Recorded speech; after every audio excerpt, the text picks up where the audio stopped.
Welcome to this month's episode of Tea with Lisa. It's February, and here at Walton Options, we use February to highlight and recognize domestic violence. I want to take a moment to say, if you or someone you know is experiencing domestic violence, please call one of the two numbers listed at the bottom of your screen. Today, we got two of our community partners with us, SafeHomes and Cumbee Center, and they're going to be talking to us about their services and their shelters. We got Amy Hall from SafeHomes, and we've got April Jordan from Cumbee Center. So we're going to have Georgia and South Carolina represented today on the show. So let's get into it. So today I'm joined by Amy Long and April Jordan, and Amy is with SafeHomes, and April is with Cumbee Center over in Aiken. So we're going to start with the first question, and both of you can answer. Can you tell us about the services for your shelter that offers individuals that are experiencing domestic violence? So we'll start with Amy. You want to go first? Yes, absolutely. So SafeHomes is on the Augusta side. We provide a 24-hour shelter. We have a 24-hour crisis hotline. We have outreach services, which include an empowerment hour. We have legal advocacy, counseling, support groups, and children's activities. Okay. April, you want to tell us about Cumbee? Yeah, so Cumbee Center is a nonprofit agency that serves victims of domestic violence and sexual assault and their families in 6 South Carolina counties. Okay. So we're in Aiken, Allendale, Barnwell, Edgefield, McCormick, and Saluda. We have lots of different services that we provide, the same as SafeHomes in lots of ways. We have a 24/7 hotline. We provide hospital advocacy and accompaniment. We provide, we have a shelter. We have case management services to include legal advocacy, help with orders of protection. We have counseling services as well as an outreach program with awareness and professional trainings and prevention education. So lots of stuff going on. And she mentioned 6 counties. How many do you do in Georgia? We have 10 counties. 10, okay.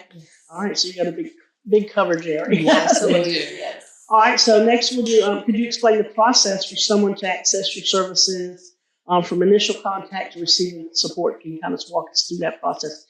You want to go first with this one? Yeah, so clients can seek information and support through many different ways. They can call our hotline. They can request information through our website. They can walk into our office. It can be through shelter requests. It can be through the hospital. So lots of different ways. But basically, in general, when you're talking about services, is once they make that contact, then we're evaluating what their needs are and then how we move forward with any resources that or any needs that they may have.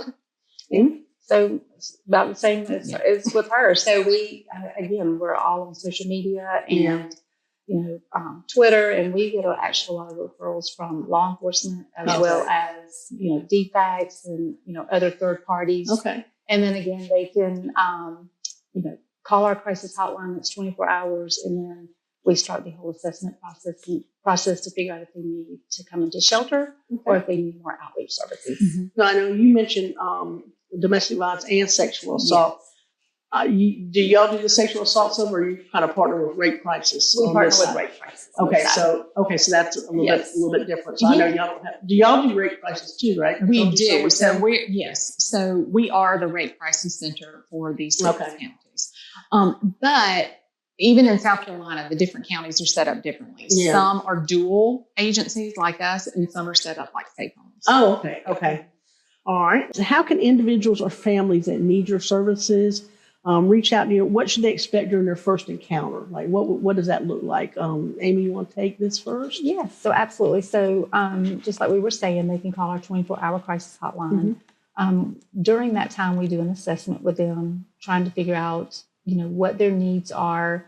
I'm sure just like Cumbee Center, we always try to meet our clients where they are in this journey. Yeah. So when they call us, if they need to come in for an outreach, whether it be a legal advocacy appointment or whatever, they come in and we sit down with them and they just go through a lot of paperwork, providing, case management, some sort of advocacy, just kind of like seeing, again, what they need. Do they need financial assistance? Do they need help with their rent, utilities? Whatever that may look like. And then we also can put them on the referral list to our counseling center, just kind of whatever they need. But usually the appointments when they come in is about an hour and a half. Okay. And then, but on the other side of that, the flip side, if they need shelter, then of course, once we bring them in, we try very hard to be trauma informed. We know that the trauma that they're experiencing, so when they come into our shelter, we want them to feel like they're at home. So we, make sure we give them a tour. We make sure that we offer them something to drink. Yeah. It's kind of based on the time that they need, because the intake process can be gruesome sometimes. It's just a lot of paperwork. I could see where that would be a little bit overwhelming, especially if Absolutely. you're coming from that kind of situation or whatever, and now you got all this you got to do. I can see where that would be a little overwhelming. So, April, is it the same general process for y'all? It is. It looks a lot the same. With Cumbee Center, the same as with SafeHomes. We practice being trauma-informed care, trained, as well as utilizing victim-centered services, which basically means that folks that come in here seeking services, they're the experts of their own lives. Yes, so we're listening, we're identifying options, and then we're empowering them to take their next steps in this journey. And so some of the very specific things are exactly what Amy identified here, is we're listening to them, we're saying what are their needs, because every single person that comes in is different. Yeah. And so that's what it looks like. They have to first meet with our case management team, who then makes some recommendations. There's referrals, there's resources, there's appointments to be made, there's determining safety, it's safety planning, all of those things. That's a whole lot to be hit with at one time. It is. So, and then I'm guessing that it's it can also be traumatic just going through all that too, I would guess, if it's not done the right way. Yeah. And so we talk a lot about, re-traumatizing within the system. So they're already experiencing their own individual trauma with whatever their situation and their environment is, whether that be physical, mental, emotional, whatever the case may be. But then they come into the system. Some are dealing with law enforcement. Some are dealing with, each of our agencies, with DSS, with DFACS, with family services, with employment, with all of those things that can re-traumatize. And that's what I was going to say. Kind of, I guess it adds an extra layer when children are involved also, because now you've got DSS involved, and or DFACS over in here in Georgia, DSS in South Carolina. So, now you got kids you got to think about. You got to get that all situated. So that's a whole extra thing. And I'm guessing the majority of your clients, would you say the majority of them have kids? Yes, I would say they do. Yes. Although we do serve victims of domestic violence and sexual assault that do not have children at that time. But yes, I would say the majority have children. Yeah. Okay. So do you do something different with the intake with the kids? Do you have to also talk to them too? So we have a children's advocate, and depending on their age, we do age appropriate safety planning, but primarily working with the parent, or with the mom. In some cases, we service men too. Yeah, so that was going to be my next question. We preference a lot as being women, but I always want to say that men are victims too. Yeah. But a lot of times, I always want to say that just because someone comes to us and they have children does not mean that we report to DFACS. Okay. I think sometimes that can be a myth that's false, because we never want someone to be afraid to call us or utilize our services if they have children in fear of DFACS. Yeah. The only time that we have to report, probably the same as Cumbee Center, because we're mandated reporters, is if they disclose that this child is in a harmful situation and they're not willing to do what they need to get that child removed from their home. Okay. So we partner with DFACS in many ways. So we have worked with them to make sure they have the same case plan, so they're not trying to do so much for DFACS, trying to do so much for us. Right. But I never want people to be afraid to call. And I get the same thing with Cumbee, I guess, with DSS. Yeah, so we partner with DSS, and we're on lots of different, groups with DSS, so that we can what we're trying to do is keep the victim, survivor, and their family in mind. Yeah. What we call best practices, right? So it's sort of on a macro level and how we can best serve. We have children's services as well. We, of course, have resources, referrals. We're partnering with all of these agencies. We also provide counseling, and we also have lots of activities and groups that we do with the kids as well. All right. Well, how does your shelter ensure the safety and confidentiality of its residents? Do you want to start, Amy? Absolutely. So we try very hard that we can, especially with GPS and all the stuff, to keep our location disclosed. We've really changed our language to not even use shelter, to use more to come to the facility, our outreach offices. But we also have, we're access control. So we're a gated community. We have, I hate to say it, but we have to. We've got bullet resistant windows, especially on the outreach side. But really everything is confidential. To enter into our building is access controlled. To exit our building is access control. We have security policies in place. And when a client comes in, we go over all of that because we never want them to feel trapped. So again, back to what April was saying, that whole trauma-informed care, making sure that they understand that they are safe with us, and that these are the security measures that we've taken. If they're in shelter, and I hate it, but if someone discloses where they are and it puts everyone in danger, then we have to exit them. We make sure they have somewhere safe to go, but we have to take every measure we can to keep everyone safe. And y'all have a new facility, right? It's actually 11 years old. Is it really already 11 years old? Yes. I was thinking it was like newer than that, but okay. So we've been there 11 years. Oh, wow. Okay. Time flies. It sure does. And on your side about the safety. So Cumbee Center prioritizes the safety of office and shelter clients. Sometimes you say facility, we say safe house, we say facility. Those things too. We're moving past that verbiage as well. But also safety for our staff. And so we have security systems in place. We have a secure perimeter, as well as the security systems where you have to get permission to gain access. So that's super important. And Amy went over some of the real specific details of those things. But so safety and security for office and shelter as well as employees is very important. And confidentiality. Same kind of thing. So Cumbee Center is under very strict confidentiality guidelines. And so we do not release any information without permission from our clients to do so. Okay. All right. Well, my next question is, since we're at Walton Options here and we work with persons with disabilities, is what kind of accommodations can you offer consumers that come in there with disabilities and if they become a resident of the shelter? So we are Cumbee Center's ADA accessible, and then we make reasonable accommodations as such. So and it's varied. It's varied and it's individual. So if you have it's any kind of disability just about you could accommodate, like most visual or most. Most. Most. Yes. And when I say most, I mean we can accommodate physically at our facilities.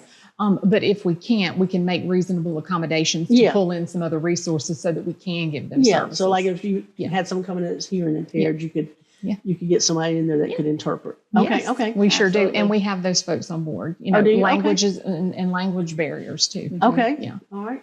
Yes. So much like Cumbee Center. Okay. Well, so Amy, we're going to start with you. Can you tell us what resources are available to help clients as they transition back into the community? Absolutely. So we have what we call rapid rehousing.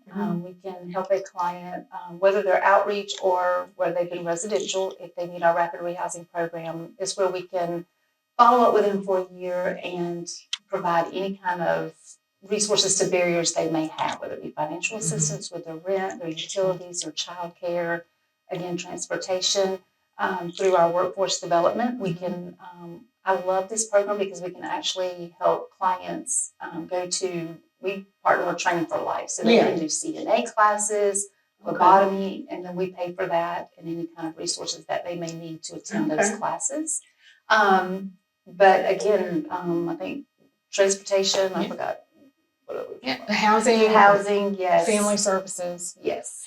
So Cumbee Center does a lot of the same thing. Although our agencies are set up like logistically a little bit differently, but our goal is to always serve these clients in the best way that we need. So just in general speaking, I mean, there are tons of referrals and resources that we can give, but just in general speaking, the type of resources that they need are for transportation. They are for family services, which has a million different things underneath it, right? They're for housing. They are for, continued counseling, all of those things. And so what our case managers do at the Cumbee Center is, talk to them about those things. And so they're developing a plan, not just a safety plan, but a plan for empowerment, plan for education, all of those things. So it can include lots of different resources and referrals. So I guess the main three, would be probably transportation, housing, and employment. And family services. And family service. Okay. Yeah, so up underneath there, it can look different for each individual, right? Do y'all do either when you can answer this, do you do some kind of advocacy classes with them to teach them how to advocate better for themselves, or Yes. both of you? We do. We have just really started what we call Empowerment Hour. And so we do those on Monday nights, and I love it because, we provide dinner. So our community comes together and provides a dinner for them every Monday. Okay. It's for our residential and non-residential clients. And so we look for various, community members who can come in and teach about resume writing and budgeting, and really to give them any kind of tools that they need in their toolbox to help them be sufficient once they leave our program. Do you do anything similar to that? We do. Is it called the Empowerment Hour? It's not called the Empowerment Hour, but that's okay. I mean, it's very similar. It's very similar. It is all about education and empowerment, because sometimes with education, you don't even understand the dynamics of domestic violence or sexual assault, or what it means, or what it includes or doesn't include, right? And then empowerment in many different ways. So we have a couple of different groups that we do at Cumbee Center. And so one would be considered more of a support group, but the other one, we have 4 to 6 week sessions. And so some would be financial empowerment, some would be about self-awareness, self-love. What does that look like? Some is about boundaries and how do we uphold them. So there's lots of different things that go on. It sounds like there's a lot of similarities, but some little differences, but similarities. Just different, and then we would try to find, throw in some fun things, whether it be yoga or food for your mood, and, and just different things like that, just to lighten it up a little bit. Okay. Well, so my next question is, because I'm sure some people wonder, are your services for men and women? Because there's a myth out there that men can't be victims of domestic violence. So, but so you do offer both places offer services for men and women? We offer services for everyone. Okay. Everyone. So those services can look different based on individual needs, right? Right. But we do serve everyone. There's a lot of thoughtfulness and strategy that goes into placement. I can imagine that, because it needs to be. I mean, there's so many variables that can be. What kind of support do you offer for children who accompany their parents to the shelter? Do you want to go first on this one? Yeah.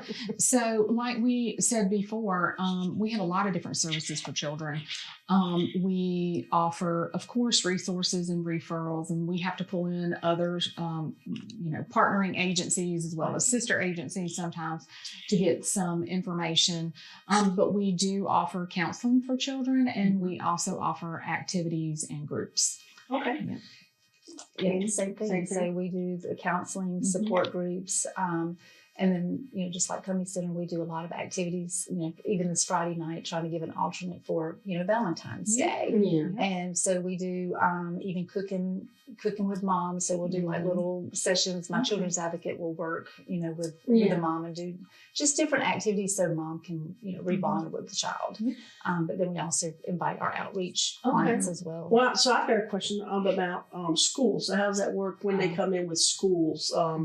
Say wherever the shelter is located, it's several miles away from where the child would normally do school, or does the child have to relocate to a school closer to the shelter? How does that work for y'all? It's really up to the discretion of the mom. Okay.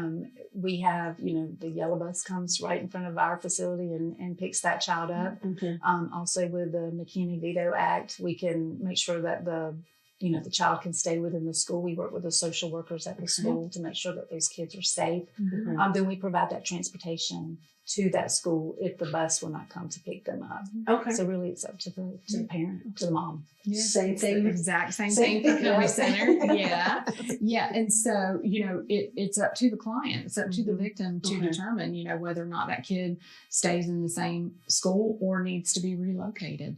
And then from there, then we talk about what the options are and what that will look like for them. Okay. About your prevention and community education services.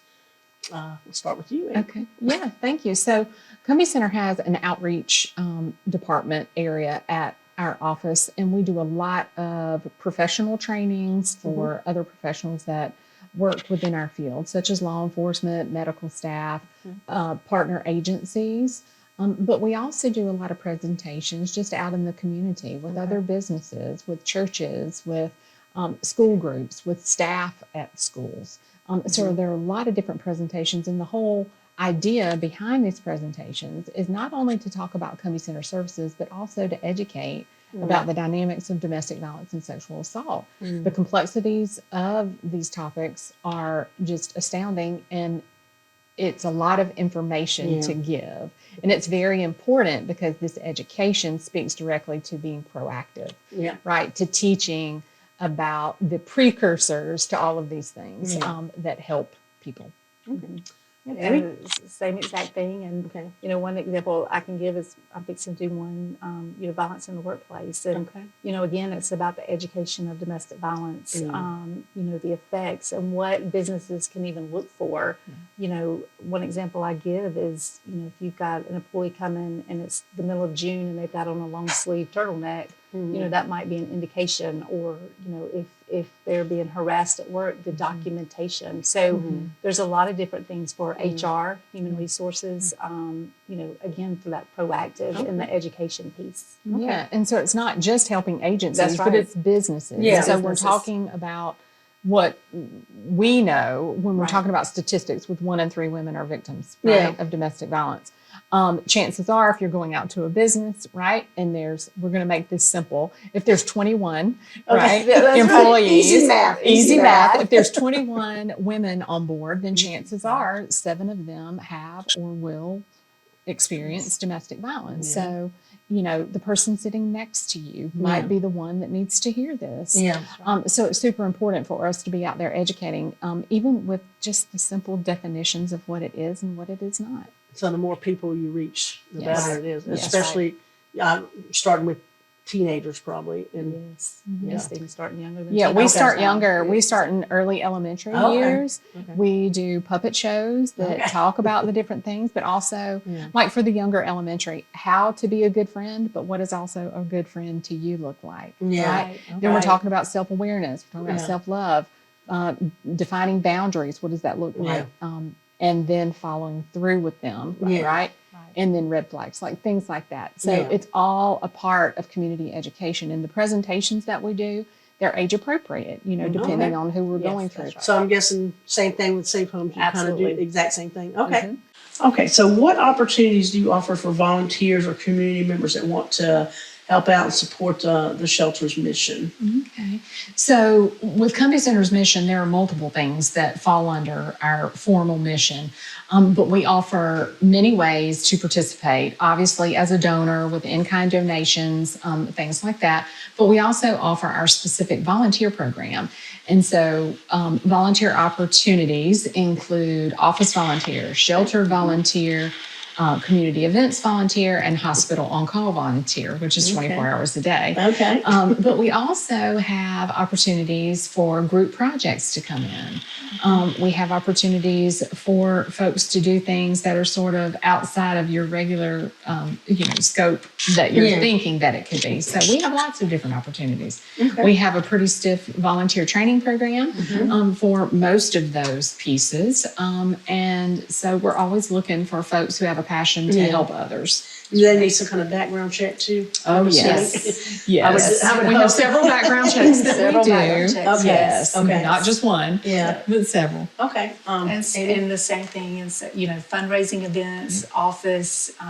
We have donation days where people can, donate, like April was saying with in-kind. And so we need help with sorting those items that are given, direct service. Opportunities. We also get a lot of interns to come in. Okay. Master level interns or interns maybe just they're doing their undergrads, so they can come and do those direct services. So for donations, is it like clothing or what kind of donations? I mean, obviously money is a good donation. Yeah, that's a great But one. like clothes or like personal hygiene stuff, that kind All of that. Okay. And I know I knew y'all had office volunteers. I volunteered at SafeHomes several years ago.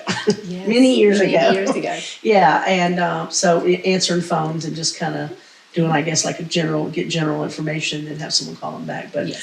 and also, I know I'd worked with some groups before that donated personal hygiene. We got together little baskets or something, did personal hygiene items and I didn't know if that was something y'all were still Absolutely, doing. and Okay. even like for Easter, we're needing Yeah. Easter baskets and Okay. filled with goodies for Yeah. for our kids. Same thing applies with y'all, I guess. Yeah, and so donations, obviously, money, like Yeah. you said, is Money's always a good. Money's always good. Yes. But we also need actual items, right? Okay. So we take brand new items. We like sports bras, leggings, socks, T-shirts, things like that can also be given to clients at the hospital, to victims at the hospital as well. Okay. But as well as personal hygiene items, those are things that we always need. But one thing you want to think about in reference to donations is when you're talking about our shelter or our facilities, Yes. it's a home. Yeah. So Right. what do you need when you're taking care of a home? Well, what do you need? You need toilet paper. You need paper towels. You need food. Yeah. You need clothes. You need bedroom shoes. Yeah. You need cleaning items. Right. Okay. It's the Okay. same thing that you would need when you're running your own home, because this is actually what it is. Okay. We are trying to create an atmosphere that is the closest thing to a home that someone can get in this step of their journey. Okay. Yeah. See, and I did not think about stuff like Yeah. toilet Yes. paper, paper Yeah. towels, all that kind of All stuff. that. That's Mhm. I get. Most people probably don't think about that. No, and sometimes to we be need a new honest. set of pots and pans because Yeah. we've been using them, right? Right. So yeah. Anything that you can think of that you need in a home, this is exactly So what there we you need. go, Tea with Lisa. Watchers, they need donations of things for home related kind of things. And So, SafeHomes has an Amazon wish list. oh, We do okay. too. And We do Okay. yes, so Awesome. anyone who goes to our website can find our link to our Amazon wish list, and Yes. they just have it sent straight to our facility. And Okay. I want to ask is if someone wants to make a physical donation, is there a certain number they call or a certain location they go to? You could tell us that. absolutely, so they can always call our main crisis hotline number, Okay. which is also our admin number, and Okay. it's 706-736-2499. Okay. But also on our website, they can find different donation drop-offs, if you will. So we Okay. have a donation day Okay. because we try to keep our facility Mm-hmm. disclosed. So we have a separate location Yeah. for our drop-offs for Okay. our donations. Okay. April, same question for you for Cumbee. How would that work if they wanted to make a physical donation? Yeah. Thank you for asking. So in addition to being able to order off the Amazon wish list and get it sent directly to us, you can call our office number, which is 803-641-4162, or anytime 24/7 on our hotline at 803-649-0480. You can drop off donations Monday through Friday, 9 to 5 at our office location, which is 254 Beaufort Street, Northeast, Aiken 29801. Okay. All right. And you can also find that information on our website. Yeah. Okay. And are there any upcoming events or initiatives that you would like the community to be aware of to support your shelter's work? Yes. Who wants to go ahead? Do you want me to go first? Okay. You sounded Okay, very thank you, excited Amy. about that question. Yes, thank you, Amy. So right now, what Cumbee Center does is we recognize and participate in 3 awareness months per year. So February is Teen Dating Violence Awareness Month. April is Sexual Assault Awareness Month, and October is Domestic Violence Awareness Month. So right now we're in the midst of Teen Dating Violence Awareness Month. We just wrapped up a conference, and we have multiple school and community initiatives that we do out with Teen Dating Violence Awareness Month. Also in April and in October, we host a professional training conference, and that is coming up. And then we have multiple community initiatives that you'll see posted all over the place in April and December. So March 29th is when we are going to kick off Sexual Assault Awareness Month, and we're having a community-wide event at Oda